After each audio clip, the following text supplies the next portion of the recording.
For security reasons, the names and some details in this story have been changed. But everything else? It happened. The fear, the desperation, the moment I realized there was no other way but to escape. Every bit of it is real. My name doesn't matter. What matters is why I ended up in the worst prison in Poland and how I planned to escape. I wasn't a hardened criminal. I wasn't part of a gang. I was just a guy who made one mistake, a mistake that cost me everything. I used to work in Warsaw, running a small import-export business. The money was good, the life comfortable. But when you work in logistics in Eastern Europe, you start getting offers, deals that exist just outside the law. At first, it was harmless enough, moving electronics without the right paperwork, avoiding certain taxes. Then came the bigger jobs. One day, a client asked me to move a shipment of luxury watches across the border. Simple job. Good money. But when I got pulled over at a checkpoint, the customs officer didn't find watches. He found bricks of pure heroin. The trial was a joke. The prosecution painted me as a key player in an international smuggling ring. I tried to explain. I didn't know what was in the crates. I was just a middleman. No one cared. The real boss, the guy who set me up, he was nowhere to be found. And me? I got 15 years. No parole. They sent me to Nowigrad prison, one of the toughest penitentiaries in Poland. From the moment I stepped inside, I knew this place was a different world. The prison was old, built before World War II, thick concrete walls, tiny windows, the kind of place designed to make you feel like you'd never leave. Inside, the rules were clear. You join a group, or you become a target. You don't owe anyone favors unless you're ready to pay. The guards don't stop violence, they just control who wins. I wasn't a fighter, but I wasn't stupid either. I kept my head down, watched, listened, and waited for my chance. Because the moment I walked through those gates, I knew one thing. I was never going to serve that full sentence. Every prison has flaws, even one as old and brutal as Nowigrad. I spent my first few months learning how things worked, who ran what, where the blind spots were, how the guards operated. I worked in the laundry, which meant I had access to places most prisoners didn't. I saw which gates were locked at what times. I saw which guards cut corners on their night shifts. And most importantly, I saw how the prison's garbage system worked. Every Wednesday night, a garbage truck came to pick up waste from the industrial section. It passed through 2 checkpoints before exiting the prison. The guards barely checked it. That was my way out. But escaping Nowigrad wasn't just about leaving the building. It was about surviving after. If I didn't have a plan for what happened once I was outside, I'd be caught within hours. So, I started making preparations. I needed 3 things. A way into the garbage truck without being noticed. A new identity the moment I got out. A way to disappear permanently. For the first part, I knew I'd have to bribe a guard. Someone who wouldn't ask too many questions. For the second, I needed documents, fake ones. That meant getting in touch with the right people inside. And for the third, I needed money. A stash waiting for me on the outside. Without those 3 things, my escape would be suicide. So, I got to work. There's a black market in every prison. Cigarettes, drugs, weapons. But the most valuable thing in Nowigrad? Connections. I started making small trades, earning favors instead of money. I fixed laundry machines for guards who didn't want to do the work. I helped inmates send messages to the outside. I even took a few beatings to prove I wasn't weak. All of it was an investment. And after 6 months, it paid off. Through the black market, I met Derek, a former forger serving 7 years for document fraud. If I could get him supplies, he could get me a fake ID. Through another contact, I found Kamil, a guard who had gambling debts so high he was desperate for cash. For 5,000 zloty, he agreed to look the other way when I got into the truck. The last piece of the puzzle? Money waiting for me on the outside. I had no one left, no family, no friends. But I did have one thing. An old bank account in my company's name, hidden under fake paperwork, with just enough cash to buy me a new life. I had everything I needed, but I also knew something else. Something would go wrong, because in a place like this, it always does. I set the escape date for 1 month later. That gave me just enough time to get my fake ID finished, make sure Kamil didn't get cold feet, mentally prepare for the fact that I might die trying. Because this wasn't just a prison escape. This was a war against time, against luck, and against the people who would rather see me buried than free. And as the days ticked down, I couldn't shake the feeling that something big was going to go wrong. I just didn't know what, yet. A prison break isn't just about getting out. It's about getting out without anyone noticing until it's too late. And that takes timing, luck, and a hell of a lot of planning. I thought I had everything under control, but in a place like Noahgard, nothing ever goes to plan. I had 3 weeks until escape night. Everything was in motion. Derek had nearly finished my fake ID. Camille, the guard I'd bribed, was staying quiet. The garbage truck routine hadn't changed. All I had to do was wait. But waiting is what gets you killed. And 3 days before my escape, I almost lost everything. It started at midnight. A whistle echoed through the cell block, followed by boots slamming against the floor. Then came the barking of dogs. I sat up in my bunk, heart hammering. I knew what this was. A surprise raid. Every few months, the guards tore through the cells, looking for drugs, weapons, escape tools. It was routine, but this time, they were searching my block. I had 10 seconds before they reached my door. No time to hide anything. No time to warn Derek about the fake ID. The cell door swung open, and 3 guards rushed in. Hands on the wall. One barked. I obeyed, trying to keep my breathing steady. Stay calm. Show no fear. Don't give them a reason to look harder. One of them flipped my mattress. Another ripped through my clothes, my books, my stash of cigarettes. I clenched my jaw as he grabbed a small folded paper from the lining of my pillow. The fake ID. It wasn't finished yet, but it had my new name. If they looked closely, it's just a list of supplies, I said quickly. The guard stared at me, then back at the paper. Then he crumpled it up and threw it in the corner. I exhaled, forcing myself to stay still. Clean enough, the guard muttered. Next cell. And just like that, they were gone. I waited until the guards were out of earshot, then bent down, grabbing the crumpled paper. Derek's handwriting was still visible. We had just dodged a bullet. If they had searched his cell, they would have found everything, the fake ID, the notes, the stolen materials. That night, I knew. We couldn't wait 3 weeks. It had to be sooner. The next day, I found Derek in the laundry room. We're moving up the escape. 1 week from now. He didn't argue. He just nodded. We both knew the truth. The longer we stayed, the greater the risk. I found Camille, the bribed guard, near the east wing. He was smoking, looking more nervous than usual. We need to do this next week. Camille exhaled sharply, rubbing his forehead. That's risky. I don't know if I can. I grabbed his wrist. You can. Because if you don't, I tell the wrong people about your gambling debt. And we both know what happens next. Camille swallowed hard, then nodded. The new escape date was set. Friday night. Why? Because Friday nights were the loudest. The guards got lazy after dinner. The prisoners were more rowdy, more unpredictable. And most importantly, the garbage truck still followed its normal routine. That was our way out. I spent the next few days acting normal, playing cards, eating meals, not looking over my shoulder too much. Because if someone got suspicious now, it was all over. By the time Friday came, I was ready. Or so I thought. Because when the sun went down, everything started to fall apart. At 7:45 p.m., just as I was preparing to move toward the laundry room to make my way to the truck, all hell broke loose. A fight broke out in Block C. Shouting, then screaming, then the unmistakable sound of a blade hitting flesh. Within seconds, alarms were blaring. Guards flooded the cell blocks, locking down everything. I grabbed Derek. What the hell is happening?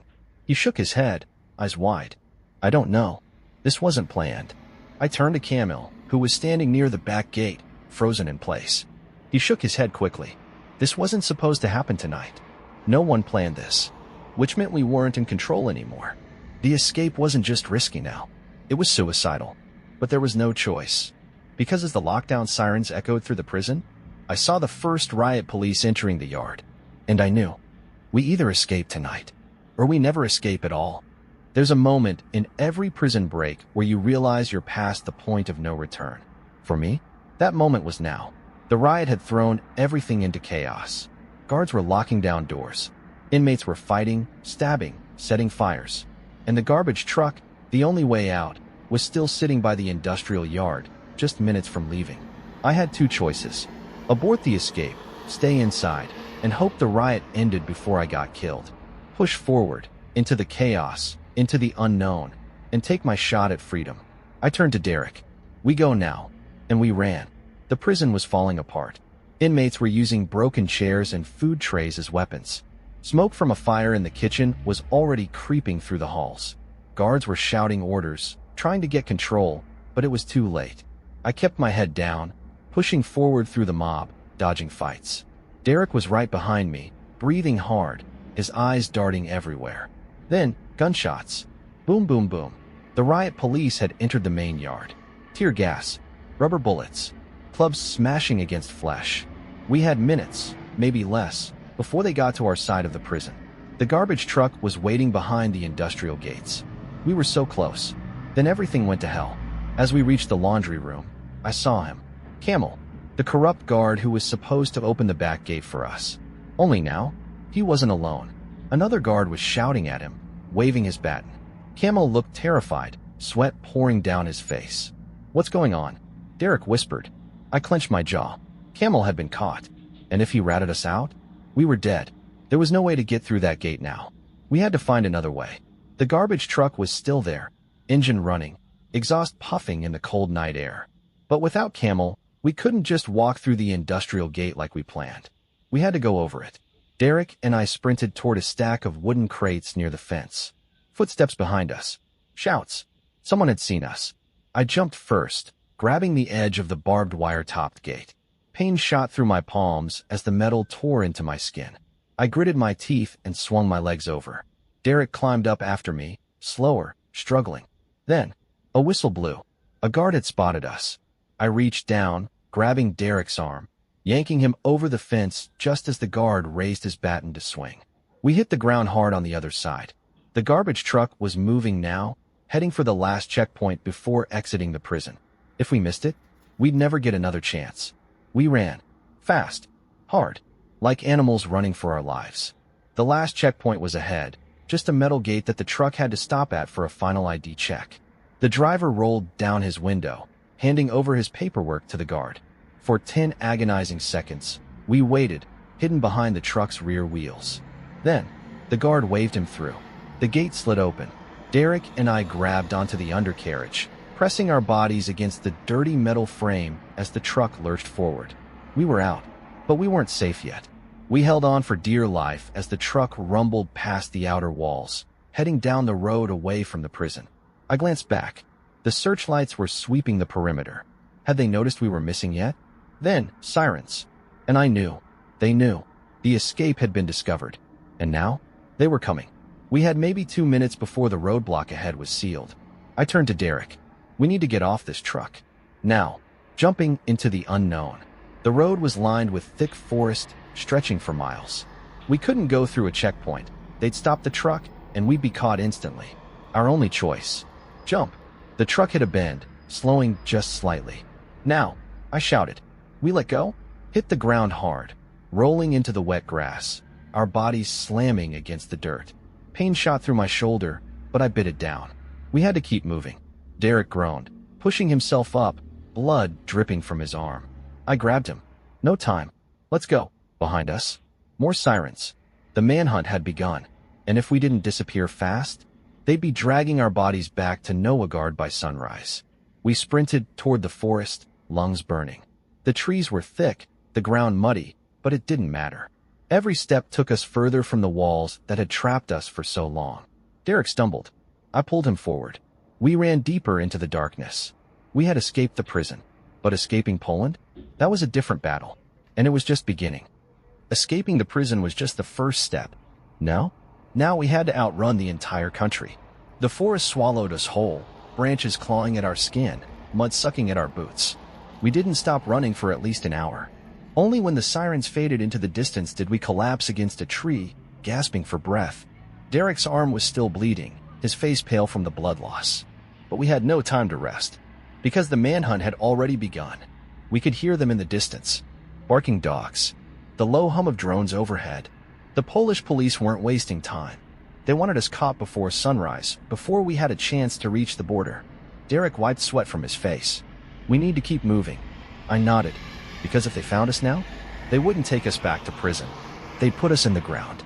We moved through the woods, sticking close to the tree line, heading toward a small farming village we had spotted on the map earlier. We needed new clothes. The prison uniforms, even with dirt covering them, would get us caught fast. Food and water. We hadn't eaten since the morning before. A way out of Poland. Fast. As we approached the edge of the village, I pulled Derek down. A police car was parked near the main road. The manhunt was already here. We split up, I whispered. Find clothes, then meet at the train station. Derek hesitated but nodded. And just like that, we went separate ways. I kept my head low, moving through the village like I belonged there. The streets were quiet, only a few lights on in the houses. Then, I spotted it. A clothesline behind a small house. I moved fast, grabbed a pair of old jeans and a worker's jacket, and slipped away before anyone noticed. By the time I reached the train station, Derek was already there. He had found a hat and an old coat to cover his uniform. We look normal now, he muttered. But we weren't normal. We were two dead men walking. Because a single wrong move would get us caught. We needed to get as far from Nowigrad as possible. A train heading toward Krakow was leaving in 10 minutes. We bought tickets with cash, keeping our heads low as we boarded. The train pulled away from the station. For the first time in 48 hours, I let out a breath. We were moving, but we weren't safe. Not yet. Halfway to Krakow, two uniformed officers boarded the train. I felt my stomach drop. They were moving car by car, checking passengers. Derek tensed beside me. If they ask for ID, we're done, he muttered. We had seconds to decide what to do. And then, I saw the restroom door. The officers were still at the front of the carriage. Now, I whispered. We slipped down the aisle, pushing through the restroom door just as the officers reached our row. I locked the door, pressing my ear against it. A voice outside. Tickets, please. A long pause. Then footsteps moving away. They hadn't noticed us. Yet, we stayed hidden until the train slowed, then jumped out before it reached the main platform. Krakow was massive, full of people, full of places to disappear. But we had one goal now. We needed to find a way out of Poland. Derek turned to me. I have an idea. And just like that, everything changed. Krakow was a city of noise, crowds, and opportunity. But it was also a city full of eyes. By now, our faces were all over the news. Every bus station, border checkpoint, and train station would be crawling with police. We needed a way out of Poland fast. Derek had a plan. But plans? They never go smoothly. Derek led me through narrow alleyways, avoiding the busy streets. I know someone, he muttered. A guy who moves people across borders. No questions asked. Smugglers were dangerous, but they were also our best shot at disappearing. We met in a rundown garage on the edge of the city.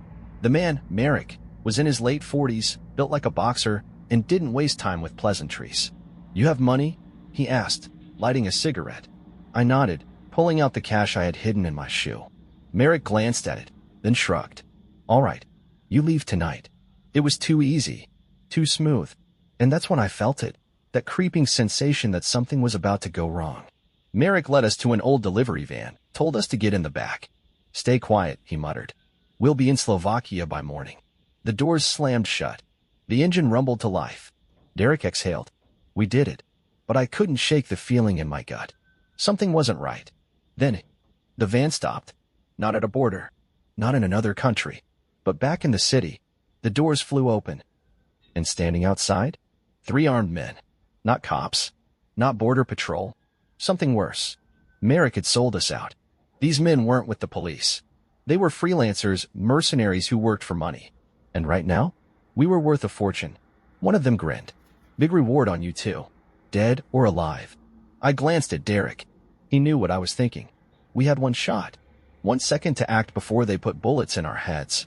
I lunged forward, grabbed a wrench from the van floor, swung hard.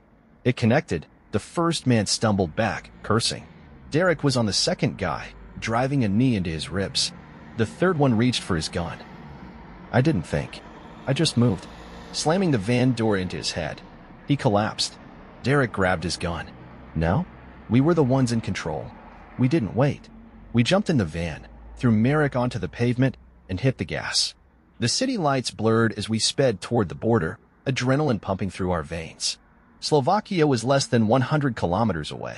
We just had to get there before the police caught up. The radio crackled. A news report. Authorities are still searching for 2 fugitives who escaped from Nowigrad prison. Last seen in Krakow. I turned it off.